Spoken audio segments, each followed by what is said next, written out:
Here's somebody that I think on the left who may have Trump derangement syndrome, but I think he is still very rational. We're talking about Bill Maher, right? He showed his colors a little bit in the rationale department these past couple weeks, honestly. I mean, especially with that Liz Cheney comment that we'd covered last week. He, kind of was just sick of the left media. Like, listen, I'm voting for Kamala Harris, but you don't have to lie to me. And this is him critiquing all the people on the left, saying, like, we don't understand why Kamala lost. So this is Bill Maher telling Democrats, even Democrats on his show on this particular episode, why Kamala Harris lost. In 1 second, we're going to get the audio for you in 3, 2, 1. All right, so once again, this is Bill Maher on his show explaining why Kamala Harris lost. What I hear from the usual suspects, I'll call them on the left in the media, is just, again, not looking in the mirror. They didn't call him Hitler loudly enough. Or that just a lot of people texted me things like, well, you can't fix stupid. Sorry, that doesn't work with me. Yeah, you're stupid because you're not thinking about the bigger picture. You're not thinking about maybe we did something wrong. Maybe we're not perfect. It's like a relationship. You got dumped. America dumped you, and they're all like, you don't know what you had.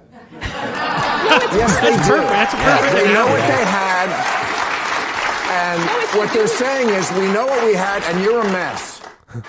That's true. A perfect analogy. That was great. Yeah. And so he hammered this down even in his opening monologue. We're not going to play the whole thing, but like you want to compare this, right, to other people on the left. Like this thing says right here, this tweet. Jimmy Kimmel, Stephen Colbert were crying because Kamala lost. Right. Bill Maher is he's still on the left. He's voted for Kamala. He's publicly acknowledged it. But you can see he's owning up to it and he's telling people why it happened. You know what? We're going to hear about both tonight on the panel and throughout the whole show, the winners, the losers. My message to the losers, look in the mirror. No? Rational. Yeah. Sorry. Well, that's my feeling. Losers look in the mirror, okay? And that's it's a good message. Right, and I'm glad he's getting that little bit of cheer now. Nobody knows where he's months, going Democrats with this. have been saying, how is this even close? And they're right. It wasn't. It wasn't. Like I said, we're not going to play the whole thing, but I want a minute or two. Yeah. They could not conceive of a second Trump term, but they should have. When does America ever turn down second? I mean, come on. He's being funny. Yeah. Colbert. Look, this is just the facts. We're not funny. It's just the facts. Trump won all the swings, all 7. I mean, he ran the table. Trump won so big. Today he called the Secretary of State in Georgia, and he asked him to lose him 11,000. Thank you, Bill Maher. Thank you, Bill Maher. Thank you, Bill Maher. Thank you, Bill Maher, for being funny. Right, and what I was going to say was, when you look at the left media like Kimmel or Colbert, that talk showness side of it, it's just so funny to watch them throw the blame around. You know what I mean? I know. Like that's a perfect analogy for Tim Walz is when you're playing football and you miss a block and you blame it on somebody else. And it's like, bro, I was on the other side of the field. Like, what do you mean? That's factual. And these people on the left, there's a couple that I do respect, like a Bill Maher or like Jon Stewart. We'll talk about him in a second too. But the people like Colbert and the people like Kimmel are crying, so, this is a bad day for democracy. Right, it's a bad day for Trump supporters. You just don't know it yet. He even said free speech. It's a bad day for free speech, as if Kamala Harris said she didn't want to ban X.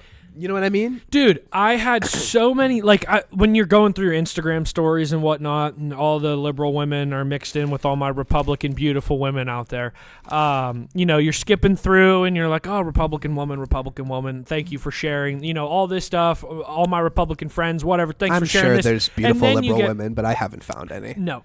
And then you get to, again, those beautiful liberal women. One of them posted, something along the lines of today we grieve. Oh boy. And then we grieve for the LGBTQ community. Dear Why? Lord. We grieve for women. And this was the one that got me, was we grieve for the media. And I'm like, oh, what? The media. What? The propaganda machine. And it might not even have said media. I think it was talking about it was reporters Are you fibbing? Or something. No, it was definitely along the lines of that, where it was like, what do you mean? Like you're blaming the ones who have been spewing this nonsense for the past year. We grieve for the media. Yes, we grieve for the media, and I'm like, why? How are we grieving for the media? The ones that have posted or have pushed for this freedom of speech. Oh, that's infuriating. And I don't know. You can say it a million fucking times over again, and it's like the freedom of speech aspect of it is, unfortunately, yeah, the left does want to do something with freedom of speech. Now, I'm not going to be a full-blown right-wing, propagandist and say that they're just going to uproot free speech, but ultimately, it's a proper way to do it. So you want to talk about them getting into office, them passing something where, okay, yeah, Roe v. Wade is back up and running and all women can have abortions. Congratulations. But guess what? They also passed a bill to say that hate speech and misinformation is no longer protected. But guess what? We the people don't get to decide what is hate speech or what is misinformation. That's all up to the